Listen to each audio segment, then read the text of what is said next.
Hey everybody, I just wanted to give a brief overview of the Canon mount Tamron 24-70 f2.8 DI VC. It's a mouthful, but pretty much what that means is it's a 24-70 with vibration control, or in Canon speak, image stabilization, or IS. I've had this lens for about 2 years. This is my work lens, or this is my company's lens, but I'm the one that uses the most part, and I get a whole lot of use out of it. I do a lot of video work and a lot of photography work, and this is the lens that I chose to be pretty much my workhorse. Obviously it has VC, vibration control, and that was the main selling point for me versus the Canon 24-70 II. And obviously you're going to be saving a whole lot of money with this versus the Canon 24-70 II, because I believe that's an additional $1,000. And you do not get image stabilization with the 24-70 II from Canon. So that's a big selling point for me, especially somebody who's running and gunning, who needs the image stabilization, who doesn't always have enough time to grab a big rig or something like that, or just have the space for a rig. This is a great lens to have, and it really works well, especially with the 5D Mark III. This is pretty much my go-to camera, and also the Canon T5i, which I'm filming this with right now.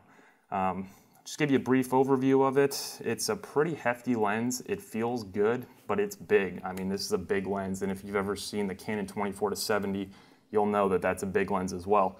There's a lot of glass that goes into this, so it's very durable. I've never dropped it or anything, but I'm sure if you do, it could take a beating. It's made out of a plastic, but it's not a bad plastic. It's definitely one of those better plastics, and I sure hope it is, considering the price point at $1,300. But overall, it's a great lens. Let me put it on the 5D Mark III real quick just to show you guys exactly what it would look like set up, just to get a figure as to how big it is. So you can see there, it actually works very well in terms of the look with the Canon 5D Mark III, considering that's a pretty dang big camera to begin with. But it's actually, these two, they are very heavy together, but it feels good. And especially for stabilization purposes, I kind of like to have a heavier camera because it just kind of feels natural to have holding in your hand, or to put it on a Zacuto Marauder. But this is a great lens to have. You can get the full range of wide angle at 24, or if you're going to be doing some close-up interviews or something, you got that 70mm too. The image quality is good. I don't say it's great. There's been a few times when it's just looks soft to me. This may be just me. I'm sure there's a lot of other people who are going to say that, oh, it's fine, don't worry about it. And honestly, it really is fine. But there's just been a few times where I've noticed it's a little soft. But nothing crazy, nothing that's a deal breaker for sure. As you can see here, you got your two controls. You have your autofocus, and then your ability to turn on and off the vibration control, or the image stabilization. I pretty much leave that on. I don't really worry about battery life or anything like that, because I usually have about 5 batteries to back me up just in case.